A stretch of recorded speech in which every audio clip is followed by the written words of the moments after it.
దగ్గర కానీ స్మార్ట్ ఫోన్లు, అందులో ఇంటర్నెట్ వాడేవారి సంఖ్య కూడా చాలా ఎక్కువగానే ఉంది. అంటే ఇటు అర్బన్, రూరల్ ఎటు చూసుకున్నా కూడా. ఇది దేశంలో లెక్క. ప్రపంచవ్యాప్తంగా దాదాపు 700 నుంచి 800 కోట్ల మధ్య జనాభా, అనేక మంది ఈ ఇంటర్నెట్కి అందుబాటులో ఉంది. ఇదొక విప్లవంలాగా వచ్చింది.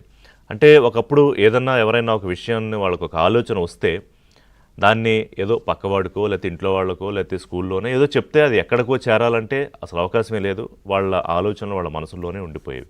బట్ ఈరోజు ఇంటర్నెట్ సృష్టించిన ఒక విప్లవంతో మొత్తం ప్రపంచమే గ్లోబల్ విలేజ్గా మారిపోయాక, అందులో సోషల్ మీడియా విస్తృతంగా పరిధి పెరిగిపోయిన తర్వాత అనేక యాప్స్ రూపంలో లేకపోతే వెబ్సైట్స్ రూపంలో మన భావాలను కానీ ఆలోచనలు కానీ ఎలా అయినా పొందుపరచచ్చు. అదొక ఫోటో రూపంలో పెడతామా, ఒక వ్యాఖ్య రూపంలో పెడతామా, కామెంట్ రూపంలో పెడతామా, రైటప్పా ఏదైనా.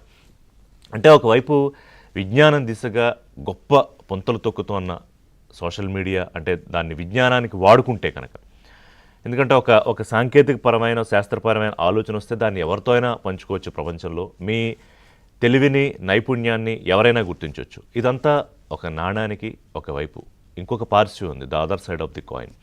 ఇదే సోషల్ మీడియాని అతి దారుణమైన వికృతమైన విపరీత చేష్టలకు పోకడలకు వాడుకుంటూ ఉన్న పర్సంటేజ్ యాక్చువల్గా కంపారిటివ్లీ ఈ పర్సంటేజే ఎక్కువ ఉంది, అన్ఫార్చునేట్లీ. అంటే ఇంతకుముందు నేను చెప్పినట్టు ఇవాళ కాస్త అవగాహన వచ్చిన తర్వాత, అంటే ఇప్పుడు పిల్లలే ఆ ఫోన్లు, సెల్ ఫోన్లు లేకపోతే రోజు గడవని పరిస్థితి. సరే వాళ్ళేవో గేమ్లు ఆడుకుంటారు, ఇంకోటి కాస్త వయసు పెరిగేటప్పటికి, కాస్త టీన్స్లోకి వచ్చేటప్పటికి అక్కడి నుంచి ఇంకా ఏజ్ ఏమైంది లిమిట్ 50 ఏళ్ళ 60 ఏళ్ళ 70 ఏళ్ళ వీళ్ళ మధ్యలో చాలామంది దీన్ని అబ్యూస్ చేస్తున్న, అంటే అద్భుతమైన టెక్నాలజీని, సాంకేతికతను లేకపోతే అవకాశాన్ని అబ్యూస్ చేస్తున్న వాళ్ళ పర్సంటేజ్ ఎక్కువ. నేను ఇప్పుడు స్టాటిస్టిక్స్ జోలికి పోవట్లేదు, ఎందుకంటే నా సబ్జెక్ట్ అది కాదు. ఈరోజు సుప్రీంకోర్టు చాలా ఆందోళన వ్యక్తం చేసింది. అంటే తాజాగా నిన్న 2 కేసుల విషయంలో, అంటే ఒకటి మనకి రాజ్యాంగం కల్పించిన భావ ప్రకటన స్వేచ్ఛ, ఆర్టికల్ 19(1) అండర్ ఏ, రాజ్యాంగం కల్పించిన భావ ప్రకటన స్వేచ్ఛ కానివ్వండి, మాట్లాడే స్వేచ్ఛ కానీ, అంటే ఫ్రీడమ్ ఆఫ్ స్పీచ్ కానీ, ఫ్రీడమ్ ఆఫ్ ఎక్స్ప్రెషన్ కానీ, అది ఇంకొకరిని కించపరచడానికో, అవమానించడానికో, తోలనాడడానికో, లేకపోతే వాళ్ళని మానసికంగా కృంగిపోయేలా చేయడానికో కాదు. చాలా స్పష్టంగా చెప్పింది రాజ్యాంగం అందులో భావ ప్రకటన స్వేచ్ఛ అంటే ఏంటి, ఫ్రీడమ్ ఆఫ్ ఎక్స్ప్రెషన్ అంటే ఏంటి అని. కానీ ఈరోజు దురదృష్టవశాత్తు మెజారిటీ, నేను అందరినీ అనట్లేదు, మెజారిటీ వాడుతున్నది దీనికోసమే. అంటే ట్రోలింగ్ అని ఒక దిక్కుమాలిన వ్యవహారం ఒకటి వచ్చింది ఇప్పుడు. అంటే ఎవడు ఏది అయినా మాట్లాడేయచ్చు సోషల్ మీడియాలో. ఇప్పుడు మనం మాట్లాడుతాం ఒక న్యూస్, మనకు ఒక INB గైడ్లైన్స్ ఉంటాయి, అంతకన్నా ముందే మనకు ఒక ఎడిటోరియల్ గైడ్లైన్స్ ఉంటాయి, ఇవన్నీ ఫాలో అవుతాం. సరే సినిమాలు, ఫిల్మ్ విషయానికి వస్తే అక్కడ ఒక సెన్సార్ బోర్డు, దాని మీద విమర్శలు ఉంటే ఉండొచ్చు కాక, బట్ ఒక రెగ్యులేటరీ కంట్రోల్స్ అన్నీ ఉంటాయి.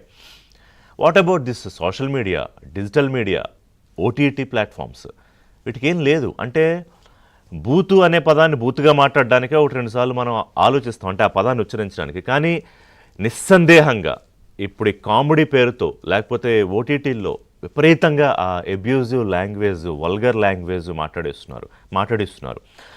సో సుప్రీంకోర్టు ఆందోళన వ్యక్తం చేసింది ఏంటంటే, అంటే ఫిజికల్లీ ఛాలెంజ్డ్ లేకపోతే విజువల్లీ ఛాలెంజ్డ్ ఇలాంటి వాళ్ళని కూడా వదిలిపెట్టకుండా దారుణమైన కామెంట్స్ చేయడము, లేకపోతే ఇంకో చోట రాజకీయపరమైన వ్యవస్థల మీద, పార్టీల మీదో అసభ్యంగా కామెంట్స్ చేయడం.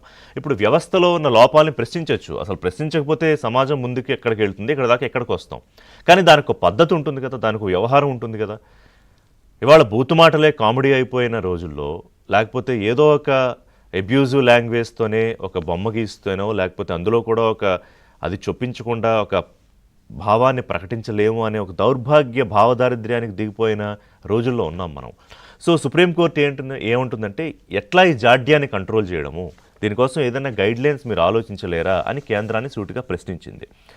వాళ్ళని వార్నింగ్ చేసింది, ఎందుకంటే వెంటనే తీసుకెళ్ళి జైల్లో ఏం వేయరు.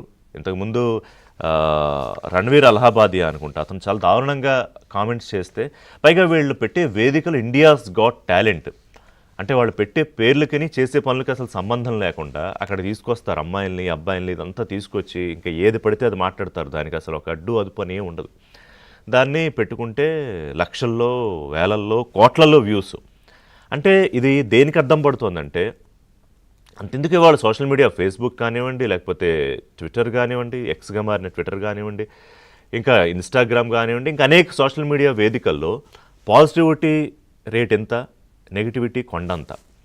అంటే ఇది దేనికి అర్థం పడుతుందంటే, మారిపోయిన వికృతమైన మనస్తత్వానికి అక్కడ కామెంట్ల రూపంలో ఎందుకు మనం మాట్లాడుతుంటే మన చర్చల్లో చాలామంది పెడతారు, నన్ను తిడతారు, మిమ్మల్ని తిడతారు, పార్టీలను తిడతారు. అంటే దానికి వాళ్ళ మానసిక స్థితి ఏమిటి అనేది కూడా ఆలోచన చెయ్యాలి. ఎక్కడి నుంచి లోపం వస్తుంది? రూరల్, అర్బన్, కొంత అర్బన్ ఏరియాలో ఎక్కువ ఉండొచ్చు, ఎడ్యుకేటెడ్ సెక్టర్స్లో, అలా అని మిగతా చోట్ల లేదని కాదు. మరి ఈ జాడ్యానికి ఎంతవరకు వెళ్ళిపోయిందంటే ఇప్పుడు యుద్ధాలు జరుగుతున్నాయి, ఇండియా పాకిస్తాన్ కానివ్వండి, అంతకుముందు చైనాతో కానివ్వండి, వివాదాలు అంతర్జాతీయంగా. అక్కడ సైనికుల్ని వాళ్ళ మీద కామెంట్స్, ప్రాణాలు కోల్పోయిన సైనికుల భార్యల ఫోటోలు బయటకు వస్తే వాళ్ళ మీద కూడా నీచపు రాతలు. అంటే సరే, ఇంకా తల్లిదండ్రుల సంబంధం, పిల్లల సంబంధం గురించి, తండ్రి కూతుళ్ళ సంబంధం గురించి కూడా మాట్లాడుతున్నారు దారుణంగా. అంటే ఇంక దీనికి ఏంటి ఒక హద్దు పద్దు లేదా? సో సుప్రీంకోర్టు సీరియస్గానే చెప్పిన దాని మీద కేంద్ర ప్రభుత్వాలు, రాష్ట్ర ప్రభుత్వాలు ఎట్లా ఆలోచించాలి? దీనికి ఒక స్ట్రింజెంట్ గైడ్లైన్స్ ఏదో ఒకటి తీసుకోకపోతే ఇక ఎక్కడ ఆగుతుంది ఇది?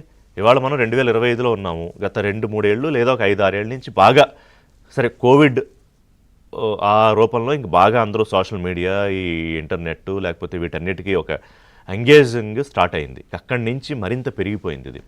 మరి దీనికి అడ్డుకట్ట వేసేది ఎలాగా, అసలు ఈ పరిస్థితిని మానసికంగా ఎలా అర్థం చేసుకోవాలి, ఇవన్నీ కూడా ఒకసారి మాట్లాడదాం ఈరోజు. ఎందుకంటే సుప్రీంకోర్టు సీరియస్గా చెప్పింది. మనం చాలా అంశాలు రోజు